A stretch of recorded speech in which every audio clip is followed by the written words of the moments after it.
tardes, ya son las 12, más de las 12. Buenas tardes a todos. Bienvenidos a esta nueva edición de los Viernes Científicos que organiza la Facultad de Ciencias Experimentales. Estamos muy contentos porque ya llevamos más de 100, más de un centenar de este tipo de viernes. En concreto, hoy estamos realizando nuestra edición número 104. Y, bueno, nuestro máximo interés con esta actividad es divulgar, difundir y darle valor a la ciencia para todos vosotros que estáis preparando como futuros científicos y científicas, con lo cual, bueno, creo que es muy importante esta labor que se hace y os agradezco de verdad la asistencia.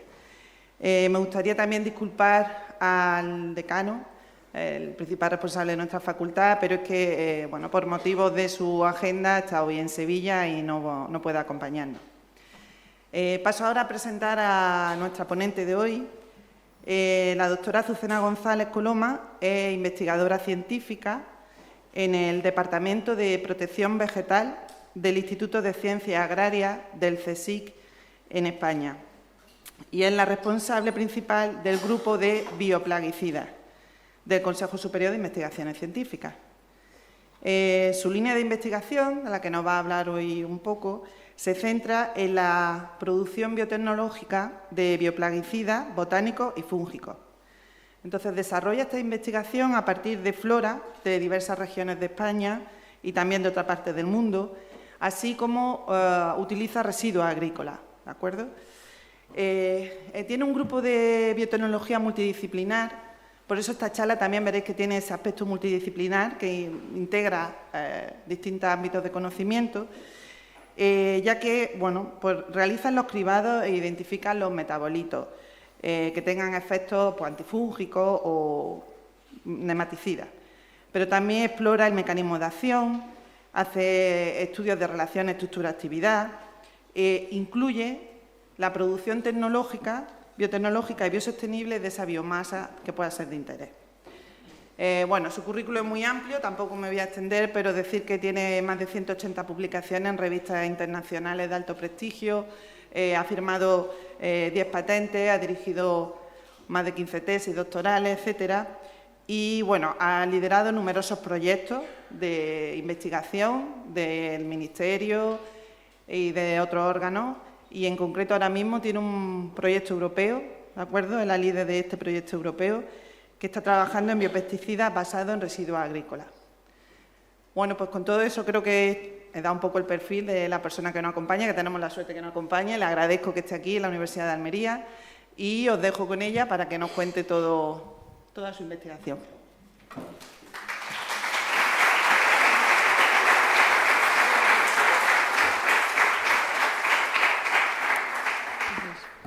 Yo lo que tengo que agradecer es que me hayáis invitado porque yo no conocía el campus ni la ciudad de Almería, así que estoy encantada de estar aquí y poder compartir esta charla con vosotros, que voy a intentar que sea amena y lo más clara posible, pero para que entendáis un poco el trabajo que está detrás de esto. He elegido el título de plantas raras porque también es interesante hablar un poquito de la biodiversidad y de que aquí hay mucha, por eso Almería es una zona de interés en este sentido y del valor que se le puede dar a una biodiversidad de plantas raras que a lo mejor parece imposible, pero se pueden sacar cosas muy bonitas. Vale, un poco para que tengáis el contexto, yo trabajo en el CSIC, que ya sabéis que es el organismo público de investigación más grande que hay en España y que está repartido por toda la geografía. Aquí mismo hay un centro en el campus. Entonces, bueno, pues de los 120 institutos, el que yo trabajo es el de Ciencias Agrarias, que está en un sitio muy extraño para un instituto de Ciencias Agrarias, la calle Serrano de Madrid. Pero, sí, pero bueno, tenemos unos invernaderos que probablemente tengan el metro cuadrado más caro de España, de lujo. En la milla de, ¿cómo es? La milla de lujo, eso, de oro. Bien. Nuestro grupo, como ya os lo he comentado, es el grupo de bioplaguicidas y nos dedicamos al estudio de fuentes de nuevos productos. O sea, la parte más básica es encontrar productos activos, naturales, que puedan controlar plagas. Plagas incluyendo insectos, hongos, patógenos y parásitos de plantas como los nematodos. Es decir, lo que es el control de plagas, protección vegetal. Entonces, para poder encontrar estos compuestos, pues partimos de plantas nativas, endémicas, plantas cultivadas, plantas medicinales, plantas de la zona mediterránea aromáticas, residuos, como por ejemplo, pues puedan ser residuos del aceite de oliva, ajos de destrío. Tenemos una serie de residuos muy interesantes. Hay muchos residuos en la agricultura. La agricultura es una fuente muy grande de biomasa. Y también aislamos hongos que viven dentro de las plantas, que son endófitos y que viven dentro de plantas que ya sabemos que tienen una composición de interés, como pueden ser las plantas medicinales. Por lo tanto, estos propios hongos, que no son dañinos, que no tienen efectos patógenos sobre las plantas, pueden ser una fuente interesante de metabolitos, puesto que ya se sabe que estos hongos ayudan a las plantas a protegerse. Bien, esta es la línea y, claro, pues todo esto conlleva una producción tanto de las plantas como de los hongos, que normalmente, si son plantas raras, se hace desde la biotecnología, los hongos también se hacen desde la biotecnología y algunas de las plantas simplemente se pueden cultivar en campo. En el caso de las plantas aromáticas tenemos líneas de cultivo de campo adaptadas que pueden llevarse a un escalado en zonas semiáridas, por ejemplo, de interés también para producción de metabolitos, como una alternativa a cultivos poco productivos. Bien. Los bioplaguicidas que nosotros estudiamos se basan en que las plantas son fábricas de metabolitos de defensa. Las plantas se tienen que defender de los insectos herbívoros, sobre todo, que es la presión que tienen más grande evolutiva. Por tanto, han evolucionado produciendo compuestos del metabolismo secundario que les protegen. También estos compuestos les protegen frente a patógenos y parásitos, pero sobre todo la fuerza evolutiva más grande y la selección más potente ha sido los insectos herbívoros sobre las plantas. Y las plantas no pueden moverse y sobreviven, o sea que, por lo tanto, tienen buenas defensas. Nosotros tenemos que utilizar esas defensas como fuente de compuestos para utilizarlos como plaguicidas de bajo impacto ambiental. Además, tenemos un contexto, aquí os lo pongo, un contexto legislativo que ahora mismo nos favorece mucho. ¿Qué pasa? En la Unión Europea ha propuesto la reducción de 505 pesticidas o plaguicidas químicos, lo cual está ahora mismo promocionando, o sea, presionando mucho a la industria para la producción de bioplaguicidas, porque hay que sustituirlos. La realidad es que tampoco se puede producir comida sin control de plagas. Entonces hay que producir y hay que buscar alternativas. Hasta no hace mucho el campo de intentar controlar plagas con productos naturales era como, bueno, pero ¿esto cuánto mata? Bueno, pues no tiene que matar, no necesariamente. Podemos disuadir, podemos confundir, podemos controlar desde lo que se llama el control integrado de plagas con muchas perspectivas, pero eso antes no vendía y ahora pues ya veis que sí. Y dentro del mercado de los bioplaguicidas, España es el país de Europa que más empresas y más producción de bioplaguicidas está teniendo en los últimos años. Obviamente España es un país eminentemente agrícola, pero también se está tecnificando y además Almería, quiero destacar, que es una de las provincias líder en esta producción. Nuestro esquema de trabajo se parece pues, a un esquema de trabajo farmacológico. Empezamos por un embudo en el cual la parte ancha es el cribado. Ahí tienen que entrar muchas cosas para que luego salga alguna por la parte de abajo, es decir, hay que seleccionar mucho, pero tiene que entrar mucho, ¿vale? Entonces, la parte de arriba es lo que nosotros llamamos la bioprospección. Entonces, ahora vamos a empezar por la bioprospección, sección bioprospección. Como os he comentado, que nosotros trabajamos con especies endémicas, nuestro grupo de investigación tiene un hermano gemelo en el Instituto de Productos Naturales y Agrobiología de Tenerife y durante muchos años estamos estudiando flora endémica de la Macaronesia, que es la zona botánica que incluye las Islas Canarias. Como sabéis todos, aquí las Islas Canarias se encuentran localizadas en la costa oeste de África, frente al Sáhara. Pero tiene una influencia de los vientos alisios que en combinación con la altitud de los volcanes, por ejemplo, este es el Teide en Tenerife, se forman una serie de microclimas y pisos climáticos que determinan una gran diversidad botánica. De hecho, aquí se pueden observar las distintas zonas botánicas, poblaciones botánicas de la isla de Tenerife. Por ejemplo, tenemos en el lado noreste, con la influencia del mar de nubes, se forma la laurisilva, que es el bosque húmedo, ¿vale?, que solamente está en la parte norte. Por debajo está la zona semiárida, que es más inferior en la zona norte que en la sur. También está la zona semiárida llena de crasuláceas. Luego tenemos el bosque de pino, la zona del pino y el subalpino.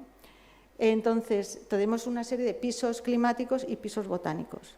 Nosotros os voy a mostrar dos ejemplos. Uno centrado en el estudio de flora de la laurisilva y uno en la zona, digamos, de la zona del piso de pino forestal, la zona forestal del pino, pero por el lado sur. Entonces, ahora pasamos al estudio de la valorización biológica, el cribado.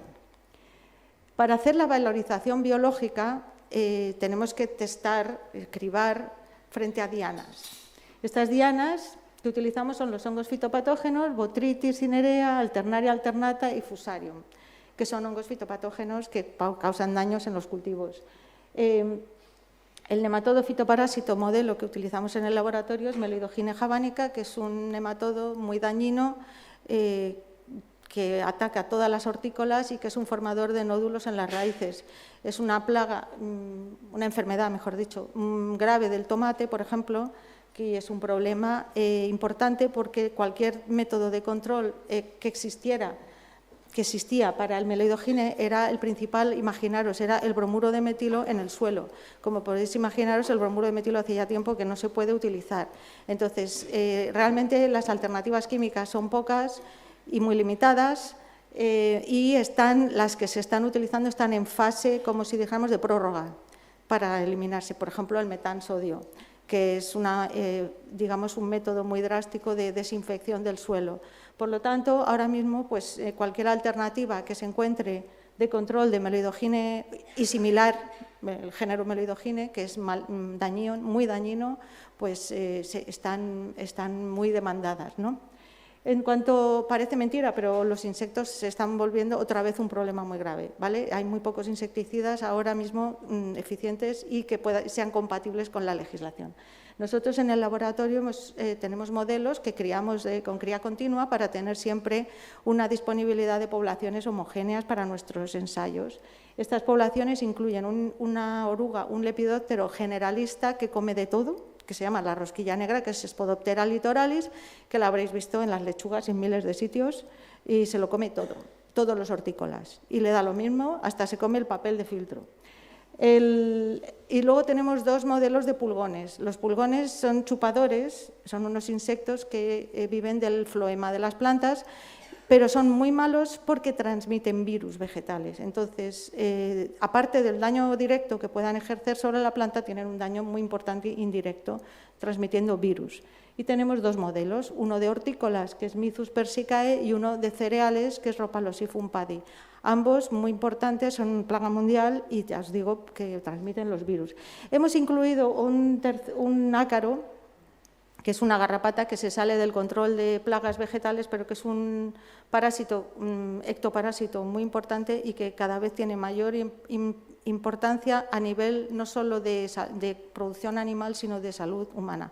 Esto es un trabajo que hacemos en colaboración con los veterinarios de la Complutense, porque los productos naturales que afectan artrópodos, pues en general pueden afectar tanto insectos como ácaros. Bien. Haciendo este tipo de cribado, hemos detectado en la flora de Canarias pues, una serie de plantas endémicas que son exclusivas de allí, como por ejemplo es el género, es la Persea indica. La Persea indica la tenemos estudiada por sus efectos insecticidas. El género Bettencourtia, que es un género exclusivo de Canarias, que tiene 3 especies, pues la Bettencourtia palmensis, luego la Hermosae. Y de las 3 solo hemos estudiado 2, la tercera no la hemos podido estudiar todavía porque es una mini población exclusiva de la isla de La Gomera y es muy difícil, es la Bettencourtia rupicola, entonces bueno, pues todavía no nos hemos metido. Otra de las plantas que está en la lista roja de especies protegidas, que es la Salvia brusoneti, pues tuvimos que estudiarla a través de las raíces transformadas porque no era posible estudiar lo que era la planta en silvestre. De las otras sí hemos podido obtener permisos para obtener material silvestre en pequeñas cantidades para hacer un estudio preliminar, pero sin embargo de la salvia hubo que partir directamente de semillas y ya hacer raíces transformadas porque era imposible obtener ningún tipo de material, porque es está súper protegida. También hemos trabajado mucho el género Pericalis, que es otro género exclusivo de la Macaronesia. Antiguamente, tanto Bettencourtia como Pericalis se habían clasificado dentro del género Senecio, pero bueno, haciendo ya los estudios moleculares se ha visto que no son Senecio y químicamente también se ha visto que no son Senecio. Nosotros hemos estudiado un montón prácticamente todas las especies de Pericalis de las Islas Canarias, pues por sus distintos tipos de compuestos, sus efectos insecticidas, y hemos aplicado a todas ellas les hemos aplicado métodos de producción biotecnológica, como por ejemplo aeropónicos, raíces transformadas. Se han podido comparar los compuestos tanto de un método como del otro para ver qué interés podían tener. También hemos estudiado en la laurisilva el Laurus novocanariensis, que es otro género exclusivo de la Macaronesia, pero este ya no está tan protegido, aunque sea endémico. Bien, entonces, dentro de todo este catálogo de especies endémicas de macaronésicas, os voy a enseñar dos casos. El caso de la Persea indica, que es este, y después el de la Bettencourtia palmensis. Bueno, la Persea indica es una especie muy interesante porque es un paleoendemismo. ¿Eso qué significa? Pues es una planta endémica que quedó residual del terciario. Es decir, esta planta es como el antepasado de los aguacates, ¿vale? Es el género Persea, pero es muy antiguo. Y los cambios climáticos que sucedieron después del terciario eliminaron esta especie en otras zonas del planeta, excepto aquí, por precisamente conservarse el bosque de laurisilva con esta humedad permanente de los vientos alisios. Esto nos ha permitido que esta especie pues, haya llegado a la actualidad. Bien, la especie no está amenazada en sí misma, pero sí por la pérdida de hábitat, ¿vale? Está protegida y el hábitat está protegido. Vale, pues vamos a la valorización de esta especie. Este es un trabajo antiguo que hice yo cuando llegué a Canarias. Yo tenía mucho interés en estudiar especies de la laurisilva, pues porque me parecía muy interesante. Y resulta que esta especie, la Persea indica, le ocurría una cosa muy rara, y es que en primavera cuando brota, cuando salen los brotes verdes, llegan unas ratas, se suben al árbol, se comen la corteza de los brotes y las ratas se ponen malas y se caen. ¡Pum! Y el árbol se queda todo así, todo chafado, todos los brotes, pero es un ataque virulento. O sea, las ratas tenían un interés muy grande en ponerse enfermas y caerse del árbol. Era una cosa rara. Entonces, claro, eso llama mucho la atención y ese fue el primer proyecto. Entonces dijimos, vamos a intentar coger ratas. Fuimos al bosque, intentamos coger ratas y de todas las ratas que intentamos coger, cogimos una. Y no hubo manera de trabajar con ninguna rata del bosque. Además, esto era antes de que se pudiera, antes cuando no había tantas normas con las ratas, ¿vale? Entonces, pues dijimos no, dije yo, pues va a haber que comprar ratones de laboratorio, y así fue. Al principio se trabajó con ratones de laboratorio un poco por ver qué les pasaba, qué había ahí que les pudiera afectar tanto. Y entonces se aislaron unos compuestos de esqueleto reanodano en la parte que afectaba a los ratones, porque esto se hizo un fraccionamiento biodirigido, cada fracción del extracto se iba ensayando con ratones, aquello era una cosa horrible porque yo ya no vuelvo a trabajar con ratones, ¿vale? Y al final, en las partes que eran activas, encontramos estos compuestos. Resulta que estos compuestos, una vez que se identificaron, vimos que eran similares a un compuesto conocido que se llama rianodina, que es un compuesto que se ha utilizado en el estudio de unos receptores de calcio que tenemos todos, que se llaman receptores de calcio, y receptores se llaman de rianodina porque se caracterizaron utilizando este compuesto. Y este tipo de compuestos bloquean los receptores de calcio y entonces se provoca el bloqueo de la contracción muscular. Y eso es lo que les estaba pasando a los ratones. Pero también la bibliografía, descubrimos que la rianodina era un ingrediente natural de uno de los poquísimos insecticidas naturales que estaban en aquel momento en el mercado en Canadá, que era la rianodina obtenida a partir de la Rhiania speciosa, que no tiene nada que ver con la Persea indica. Entonces, claro, ya eso era una pista. Estos compuestos eran insecticidas. Entonces ya sí que activamente me empeñé en trabajar con los insectos, que era lo que yo quería haber hecho en primer lugar, pero no era tan fácil. A través de ensayos con Spodoptera y después de probar en varias especies de insectos, incluyendo escarabajo de la patata y otros, estos compuestos vimos, y aislar más compuestos de la familia, que tenía toda una familia de compuestos. Es una planta que tiene una composición muy extraña, porque estos compuestos no son nada abundantes en la naturaleza, ¿vale? Vimos que la cincelianina y la cincelanona eran superactivos y cuando utilizábamos la rianodina, que era el compuesto modelo, eran todos mucho más activos que la rianodina sobre insectos, lo cual estaba muy bien. Y además, precisamente sobre Spodoptera litoralis, que es la más difícil de todos los insectos que tenemos, de controlar y de encontrar un efecto sobre este insecto.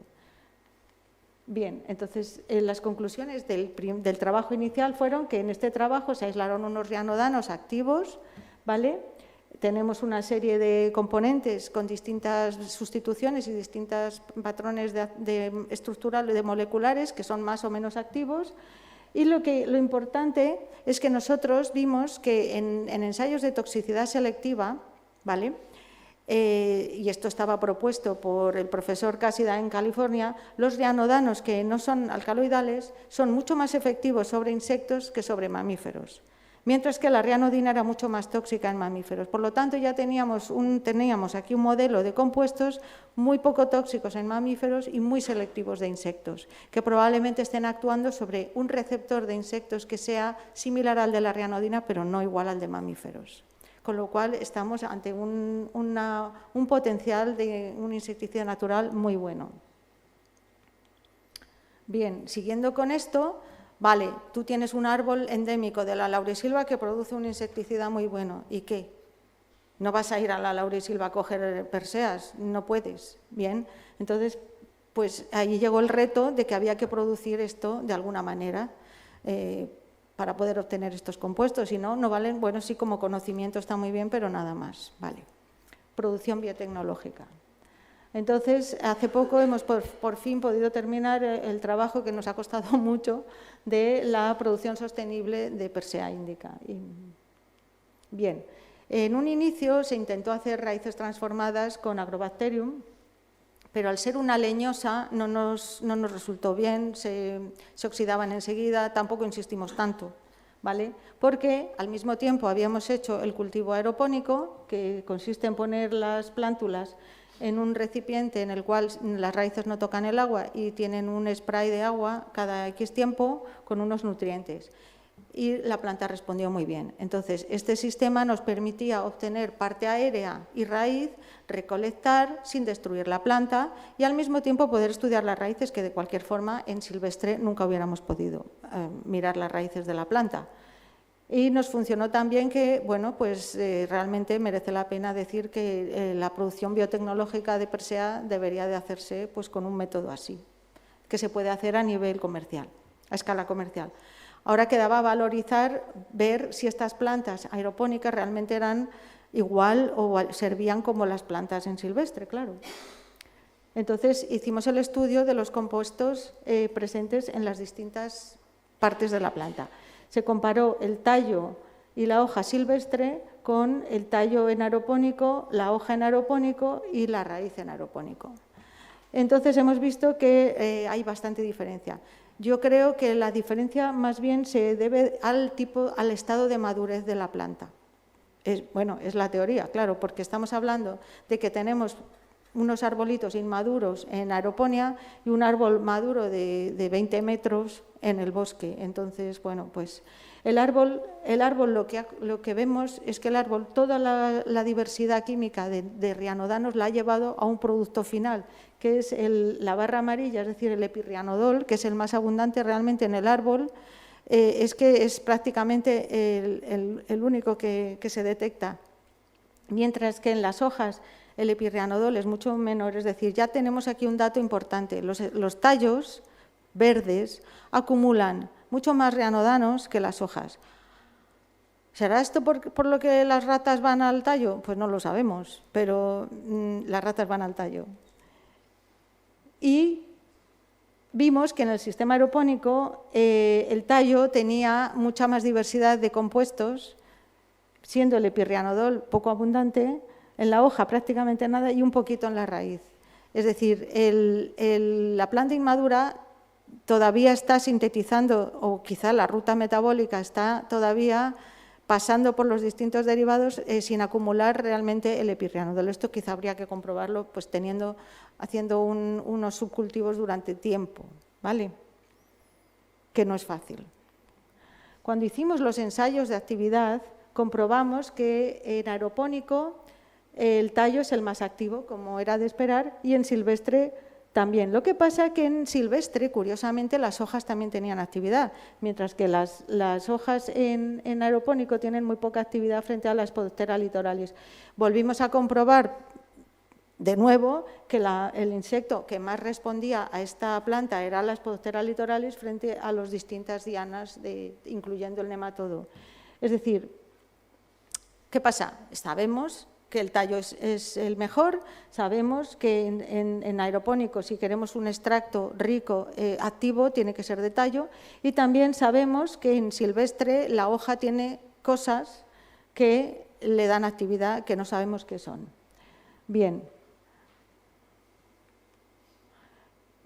Vale, entonces lo que hicimos fue una predicción de la actividad de cada extracto basándonos en el contenido en rianodanos. Y con esa predicción hemos comprobado exactamente lo que os estoy diciendo, que los tallos se explican perfectamente, ¿veis? Aquí se explican perfectamente lo predicho con lo obtenido, aquí no, en las hojas, y en los tallos aquí sí, y aquí también. Es decir, en las hojas del silvestre hay otros componentes que no sabemos cuáles son y que están contribuyendo a esta actividad, hecho ya con un modelo matemático. Bueno, aquí están las conclusiones, un poco largas, pero lo que sí se puede resumir aquí es que se puede producir aeropónicamente Persea, se puede escalar a nivel comercial, se pueden obtener extractos de Persea indica ricos en rianodanos muy activos contra Spodoptera litoralis y vamos, que esto podría ser una fuente de un insecticida potente con un mecanismo de acción alternativo y que es muy selectivo de insectos, de lepidópteros. Bueno, seguíamos con plantas raras, ¿vale? Hemos visto la Persea indica, es decir, si nosotros queremos obtener productos de Persea no necesitamos ir al bosque, no hay simplemente que tener unas instalaciones y unos permisos para tener unas semillas.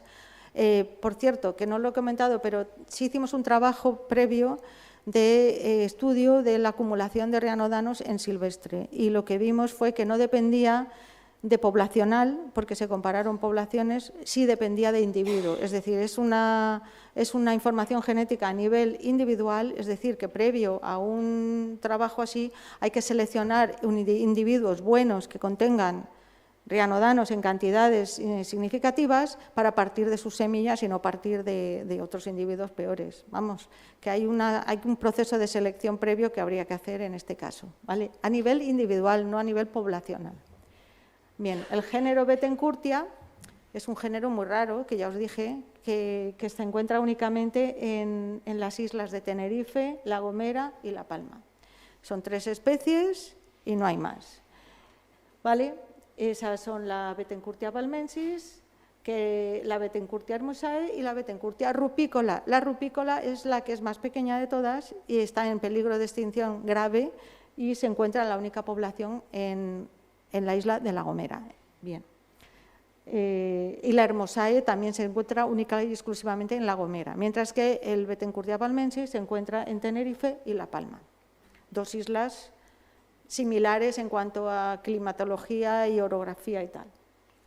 Bien, En nuestro estudio lo comenzamos con la Bettencourtia palmensis, que es un endemismo, ya os he dicho, crece en los bordes. En Canarias no hay ríos, no existen los ríos, pero sí existen barrancos, que cuando llueve, pues de repente baja el agua por un barranco y entonces se forman pues estas zonas erosionadas, ¿no?, por donde corre el agua.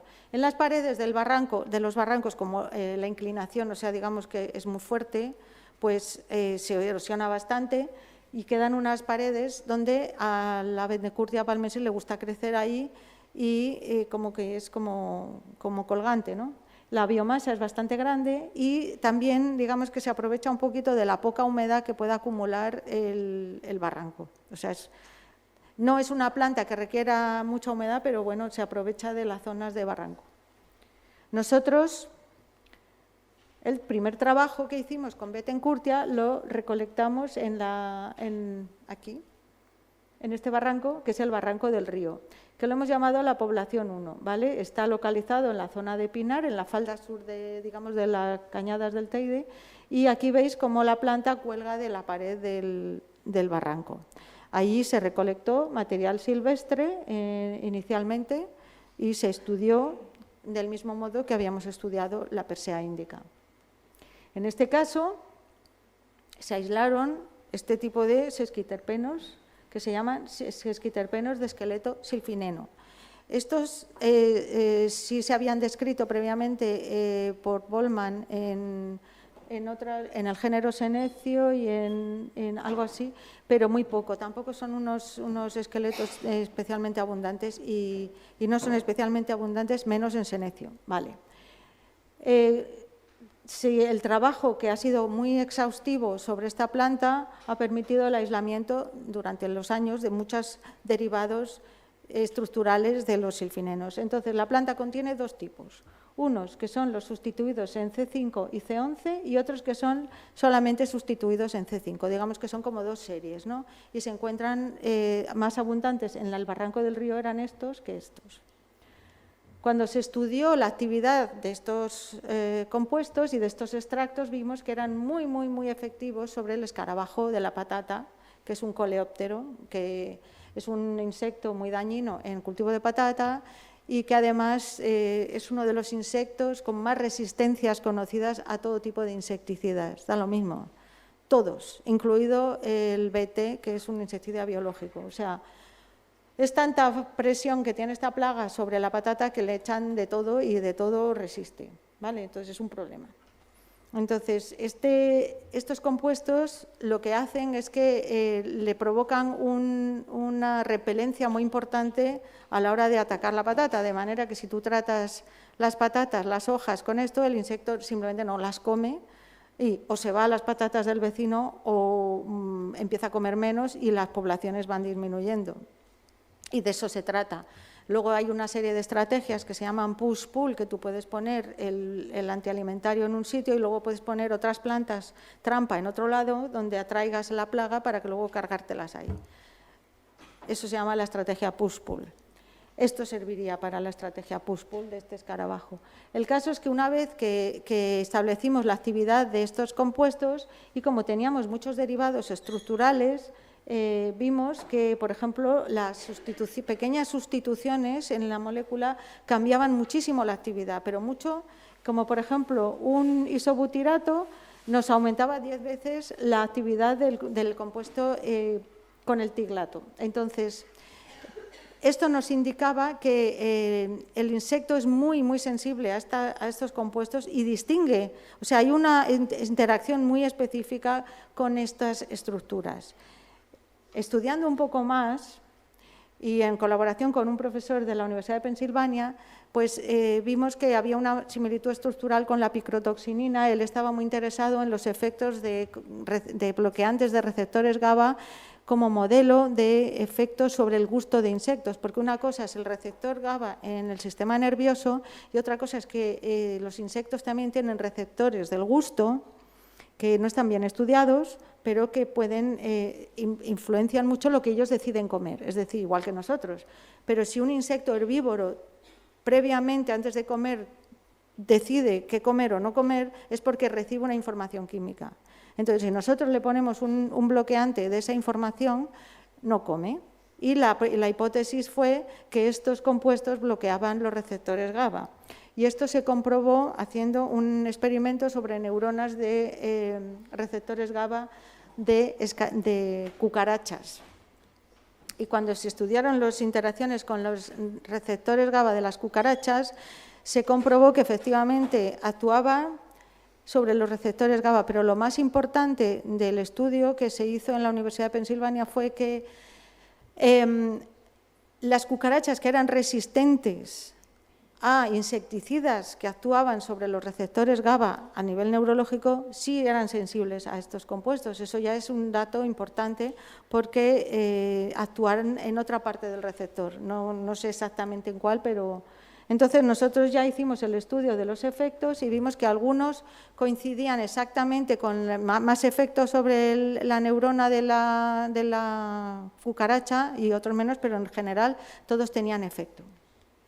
Por lo tanto, se llega a la conclusión de que estos silfinenos son unos compuestos de mucho interés como para desarrollar insecticidas botánicos que puedan actuar sobre todo sobre coleópteros. Habríamos visto que la persea actuaba sobre el lepidópteros y ahora estamos con coleópteros, ¿vale? No solo el escarabajo de la patata, también hemos comprobado que, por ejemplo, actúa muy bien sobre el escarabajo del maíz en Estados Unidos, ¿vale? Pero lo mismo, ¿qué pasa? Pues que tenemos una planta endémica con un género que tiene solo 2 poblaciones, etcétera. Entonces, tuvimos que volver a recolectar y se recolectó en La Palma. Lo hemos llamado Población 2, La Caldera, en el Parque Nacional de la Caldera de Taburiente. Con la colaboración del Parque Nacional se nos suministró material para, por un motivo que ya veréis luego, no disponíamos de material en el Barranco del Río y dijimos, bueno, pues vamos a utilizar este material. ¿Qué pasó? Pues pasó que la composición era otra. Es decir, era la misma, pero era otra. En el Barranco del Río, el compuesto mayoritario era el compuesto 1, que es el compuesto, el silfineno, que le llamamos el silfineno 1, mientras que es un C5C11, mientras que en La Palma nos aparecía como mayoritario el 9, que es un C5, que probablemente sea un precursor. Nosotros hemos propuesto que es un precursor del 1. Lo volvimos a comprobar, les pedimos más material y volvimos a comprobar y efectivamente era lo mismo. Es decir, no son iguales. Bien, cuando nosotros miramos los efectos sobre insectos, también vimos que efectivamente, como ya esperábamos, la del Barranco del Río con el compuesto 1 es mucho más efectiva que la del precursor con el compuesto 9, con lo cual ya estamos mal. Cuando revisamos la bibliografía, comprobamos que los botánicos ya habían propuesto que había una diferenciación genética entre las poblaciones por la evolución, por el efecto isla. Es decir, son 2 poblaciones de la misma especie que han evolucionado separados por el mar y, por lo tanto, pues, genéticamente se han diferenciado. Y esto nosotros lo hemos corroborado pues, con la composición. Efectivamente, los botánicos y nosotros estamos de acuerdo que es la misma especie, pero químicamente pues son diferentes. Vamos a llamarlos quimiotipos. Y en este caso, el quimiotipo que más nos gusta es el del Barranco del Río, no el de la Palma. Entonces, vamos a la producción. Este Barranco del Río se recolectaron semillas, se germinaron, que costó muchísimo, y tuvimos plantas madres. Las plantas madre se multiplicaron clónicamente, se esquejaron, ¿no? Y de las esquejes se pusieron en la cámara aeropónica, se produjeron muy bien, se obtuvieron unas raíces y una parte aérea muy bien, responde estupendamente incluso florece y todo, o sea, muy bien en aeroponía, ¿vale? Y también hicimos multiplicación in vitro, tradicional, en planta in vitro, y también con raíces transformadas con Agrobacterium. En este caso, las raíces transformadas se produjeron estupendamente, respondieron muy bien, se pueden producir raíces transformadas, de manera que ese tejido pueda sintetizar los mismos compuestos, en teoría, de la planta completa, y luego es una técnica biotecnológica, se pueden fermentar en líquido, se puede obtener una gran cantidad de biomasa y luego se extrae esa biomasa como si fuera la planta silvestre. Bien, haciendo todo este estudio comprobamos que, además de todos los compuestos que ya habíamos identificado en las plantas, aislamos un compuesto que solo aparecía, el compuesto 20, que no lo habíamos descubierto nada más sino que en las raíces. Este no lo habíamos visto antes. Los demás estaban todos ya encontrados en la planta. Todos los intermediarios, la planta sintetiza muchos compuestos, solo que el mayoritario es el 1, pero de todas maneras tiene una diversidad estructural importante. Cuando hicimos los ensayos sobre insectos, pues comprobamos que los compuestos, como ya sabíamos, son muy activos sobre el escarabajo de la patata, también son activos, en un caso el 12 era activo sobre la Spodoptera litoralis y luego pues también vemos que hay actividades interesantes, por ejemplo el compuesto 9 es activo sobre las 2 especies de pulgones. Bien, pues esto es importante que lo tengáis en la cabeza, ¿vale?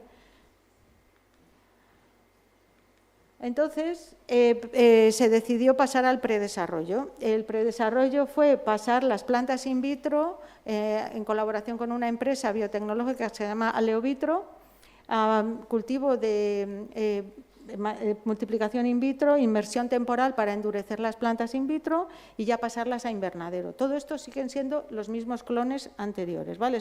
Seguimos Barranco del Río, población 1 clónica. Después, estas plantas se han puesto en invernaderos con luces LED de distintas intensidades en Wageningen para ver si las distintas intensidades de luces LED nos proporcionaban un aumento o una disminución de estos mismos compuestos. O sea, toda una serie de cosas que se nos han ocurrido para ver si mejorábamos la composición. Bien, aquí tenemos que de los extractos que se prepararon, los del invernadero C significa con control. La parte aérea rendía mucho, lo mismo que las raíces transformadas, el rendimiento en extracto, ¿vale? En una extracción etanólica. Bueno, eso es un dato interesante, no sabemos muy bien por qué el invernadero con luces nos da mucho rendimiento, pero ahí está el dato. Perdón. Entonces, se estudia la composición de los distintos extractos, ¿vale? Mediante cromatografía, y podemos observar que el silvestre, como ya sabíamos, acumulaba el compuesto 1, ¿vale? Y luego tenía pequeñas cantidades del 4 y el 9. El del invernadero sin control ambiental, un invernadero sin control ambiental, tenía una cantidad similar y acumulaba un poco más de 9. Pero el invernadero con luces LED, fijaros, un 53% de compuesto 1, comparado con un 29% de compuesto 1 en silvestre. ¿Vale? Y prácticamente nada más, muy poquito de lo demás. El aeropónico, aéreo, que también está en condiciones controladas, ¿vale? Lo que pasa es que ya no tenía las mismas luces LED, pero también tenía condiciones controladas, es decir, humedad, temperatura, 25 grados, 16,8, fotoperiodo, todo eso, también acumula el compuesto 1 de forma más o menos similar. La raíz acumula la raíz aeropónica, que es una raíz que está conectada con la planta, ¿vale? Es la planta entera, su parte aérea, su raíz. Esta raíz también tiene compuesto 1, pero ya vemos que acumula el compuesto 9, lo cual nos sigue dando la pista de que el compuesto 9 es un precursor que probablemente se trasloca desde la raíz. Y también tenemos el compuesto 4. La raíz transformada, que solo es raíz y no tiene planta, tiene el compuesto 9, es decir, efectivamente, el compuesto 9 es el precursor y es el precursor más importante. Y acordaros que este compuesto tenía efectos sobre pulgones, ¿vale? No era efectivo sobre el escarabajo, pero sí sobre los pulgones. La raíz de las plantulitas in vitro, que son plantulitas inmaduras, totalmente enclenques, ¿vale? Acumulan el compuesto 9, lo cual corrobora la hipótesis. Y la parte aérea ya empieza a acumular el compuesto 1. Es decir, efectivamente, en esta planta el compuesto 9 es el precursor más importante del compuesto 1, las raíces lo acumulan, lo traslocan a la parte aérea y la ruta metabólica, la información genética que tenga sobre las enzimas que necesita, lo termina de transformar. Bien, aquí tenemos los efectos de los extractos que se correlacionan con su composición química, tanto sobre el escarabajo de la patata como el Mythus persicae, que es el pulgón y sobre el otro pulgón. Es decir, las dianas más importantes son el escarabajo de la patata y el pulgón Mythus persicae. Si nosotros conseguimos extractos muy ricos en compuesto 1, podemos controlar muy bien el escarabajo de la patata, pero también nos sirven los extractos ricos en compuesto 9 para controlar el pulgón Mythus persicae. O si no, mejor aún, una combinación de los dos. Y así tenemos todo junto. De hecho, tener extractos con distintas componentes es muy bueno, es mejor que tener compuestos puros para evitar desarrollos de resistencias en las dianas. Eso es una cosa que es importante tener en cuenta. Y si podemos mezclar mecanismos de acción en un mismo extracto, mejor. Bueno, pues entonces, obviamente, hemos llegado a la conclusión de que la producción biotecnológica nos permite una producción sostenible y una herramienta que nos permita, digamos, conservar la biodiversidad. ¿Por qué es importante esto? Pues mirad lo que nos ha pasado. Esto nos ha pasado a nosotros. Cuando estábamos con la población 1, ¿por qué tuvimos que ir a La Palma? Porque se nos quemó. Es que se quemó la población 1. Incendio forestal, ¿vale? Tuvimos que pedir población de La Palma y al medio año se erupciona un volcán. Entonces, un poco así. Nosotros ahora tenemos en el laboratorio material genético y tenemos planta y material genético de las dos poblaciones. Afortunadamente hemos comprobado este año que hemos vuelto al Barranco del Río que la población se ha regenerado. Pero ¿y si no? Este año hemos vuelto a recolectar material. ¿Por qué? Porque hemos ido al Barranco del Río, porque queríamos aislar hongos endófitos. De hecho, estamos aislando los hongos endófitos de estas dos poblaciones para también obtener ese material, para obtener los productos que produzcan estos hongos y qué efecto puedan tener sobre estas plantas. Pero necesitábamos material y nos quedamos sin uno y sin otro. Y esto, os lo digo, nos ha pasado a nosotros, pero esto pasa constantemente con las poblaciones. Y estas poblaciones que son tan pequeñitas y que están tan localizadas y tampoco, a poco que pase algo, ya está, liquidado. Entonces, las conclusiones. Bueno, nosotros hemos descubierto el estudio de la Bettencourtia palmensis, que hay dos poblaciones que los botánicos ya sabían que eran diferentes, pero nadie se había fijado en que la composición lo era y corroboraba esto. Que la población del Barranco 1, que es en Tenerife, por lo que sea el motivo, pues tiene una ruta metabólica más completa que la de La Palma, que se ha quedado más vaga. No sé muy bien por qué. Eso es una cuestión evolutiva, que ahorra más energía, mira, un paso menos, pero también es verdad que tiene un compuesto menos efectivo frente a plagas. Pero ¿qué plagas tienen estas plantas? Tampoco las islas tienen una presión de insectos muy fuerte. Entonces, eso es una cuestión que queda ahí sin resolver. Es importante tener las dos poblaciones estudiadas. Sabemos que la población 1 produce unos silfinenos muy activos frente a crisomélidos, escarabajos, crisomélidos y coleópteros en general, pero crisomélidos en particular, como el escarabajo de la patata, como el escarabajo del maíz. Muy importantes, que actúan sobre los receptores GABA, probablemente receptores GABA del gusto, que se diferencian de los receptores GABA de los mamíferos. Eso es importante, es decir, no tienen una toxicidad en mamíferos.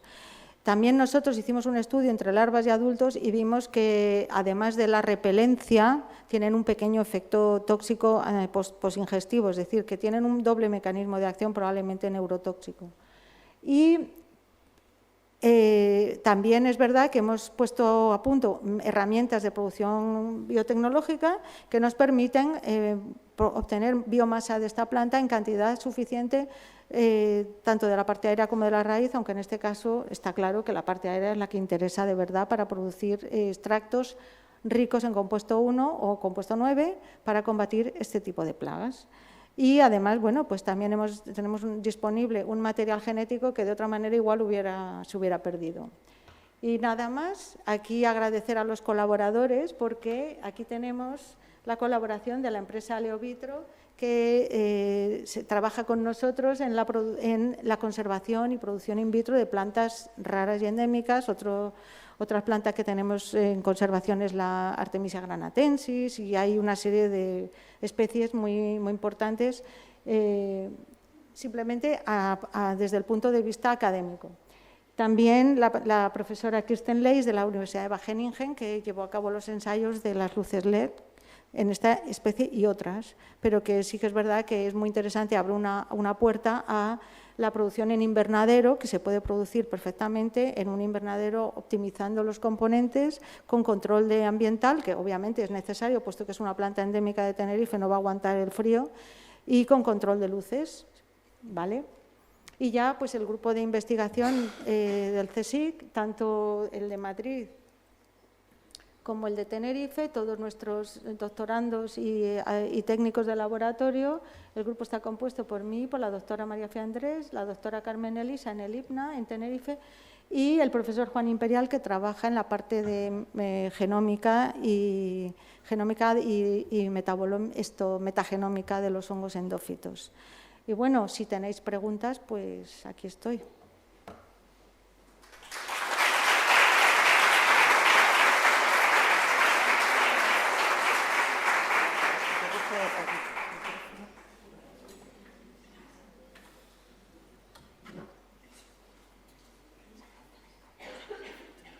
Bueno, pues muchas gracias por la de esta. Yo creo que más multidisciplinas que esto, aquí estaréis estudiantes de química, que habéis visto química, estudiantes de biotecnología, también habéis visto, incluso de ciencias ambientales, creo que también había una buena lección de plantas endémicas, de conservación del medio ambiente. Entonces, bueno, ahora cualquier pregunta que queráis, me levantáis la mano, acerco el micro para que escuchemos todo. Allí arriba. ¿Dónde ha sido? Aquí.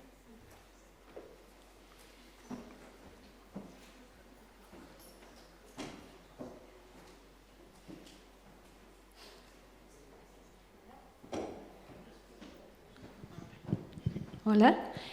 Gracias por una presentación muy interesante y muy diversa en cómo aislar o identificar estos compuestos con tan variedad de acción y efectividad en diferentes plagas y también cómo se podrían producir. Cuando habla de especificidad y la primera pregunta que nos hacemos es cómo son tóxicos para mamíferos, para humanos, ¿han tratado de mirar también cuál es la especificidad con otros insectos beneficiarios, como polinizadores, abejas o otros? ¿Es parte de su estudio?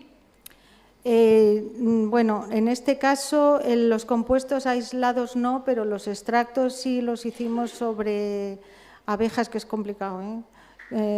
Con la colaboración del Instituto de la Miel en Marchamalo, en Guadalajara, y estuvimos haciendo ensayos, y es que las abejas tienen una ventaja respecto a los botánicos. Las abejas están adaptadas a los compuestos de las plantas.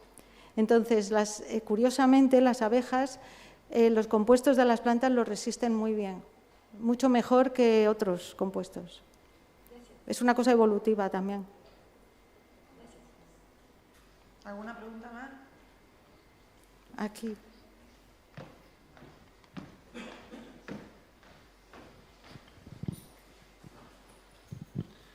Bien, yo quería por un lado darle las gracias a Azucena por haber venido aquí a la Universidad de Almería y darnos esta charla tan multidisciplinar y tener también el placer de trabajar con ella. Y le quería hacer una pregunta, porque en la cuestión de si el compuesto 9 es precursor del 1 o no, yo creo que es fácil encontrar algún microorganismo, hacer una biotransformación y que se produzca esa oxidación. ¿Lo habéis intentado? Sí. Y no. Sí, pero no. Y no nos ha salido el 9.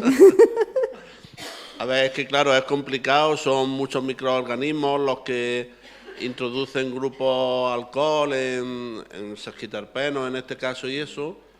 Seguro que hay algunos, yo creo que lo puede hacer. El problema, claro, es encontrarlo. Lo que nos salió con la biotransformación fue epóxido en la cadena lateral. Entonces, lo que pasó fue que, eso no lo he contado aquí, pero el epóxido es 100 veces más activo. ¿Ah, sí? 100. Así que nos quedamos tan contentos. Está bien. De las pocas veces que nos ha salido una biotransformación con esa efectividad. Muy bien. Pero igual con otro hongo sale otra cosa. Claro. Claro. Muy bien, pues muchas gracias. ¿Más preguntas? ¿No? Yo tenía también dos así rápidas. Una primera aquí dedicada a mis alumnos de química, me lo van a permitir, que sobre todo de productos naturales, que es la facilidad para la extracción de esos productos, porque hay los esquiterpenos y los otros que pusiste al principio, todos muy polares, ¿cómo de fácil es la extracción? Bueno. Y la segunda ya más relacionada a la... O sea, que hay empresas, como has puesto ahí, que están trabajando con vosotros, pero ¿cuánto calculas tú que esto podría... O sea, necesitáis todavía más inversión para salir al mercado, quiero decir, para seguir avanzando en eso? Son las dos preguntas muy diversas. Vale. De la extracción de los rianodanos se puede hacer una extracción selectiva, de esas que hacéis vosotros. Se puede precipitar, a partir de un extracto polar lo puedes precipitar con dicloro o con hexano y precipita y cristaliza. Vamos, que de hecho salió así la primera vez, o sea, impresionante, porque como es abundante, esos son los rianodanos, que son más o menos polares. Los esquiterpenos es más apolar, entonces nosotros hicimos unas pruebas y una extracción que salió maravillosa, pero que es muy cara, es supercrítica. Salió prácticamente puro, el 1, vamos, al 90, de un tirón. Quizás sea demasiado caro hacer esto en cuestión de agricultura, ¿vale? Entonces, a lo mejor, pues,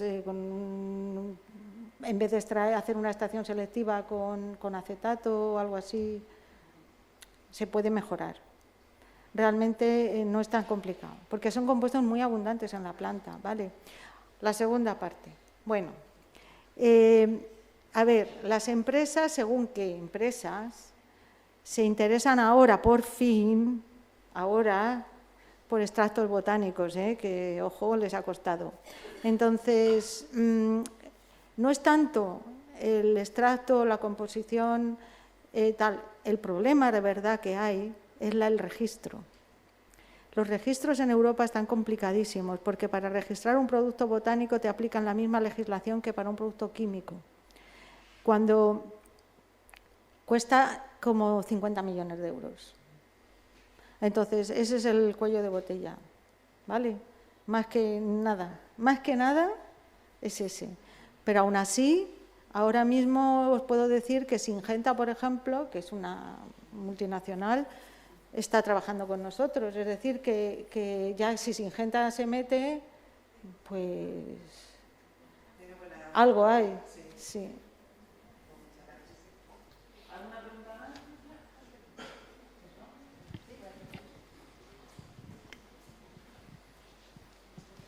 Hola, buenos días.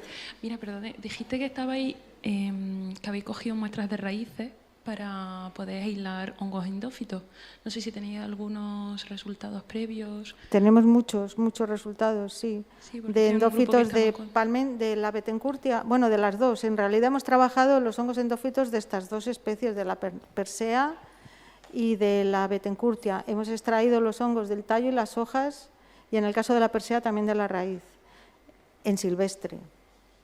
Y tenemos una diversidad tremenda de hongos, y de los cuales de la Persea tenemos un hongo patentado y en vías de que lo está evaluando una empresa para control de nematodos.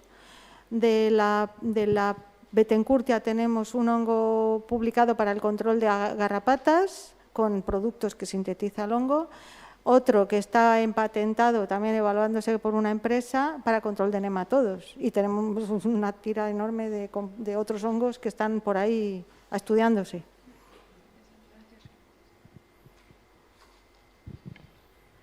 ¿Alguna más? Bueno, pues entonces nada más. Agradecerte muchísimo la charla y nada más. Vale.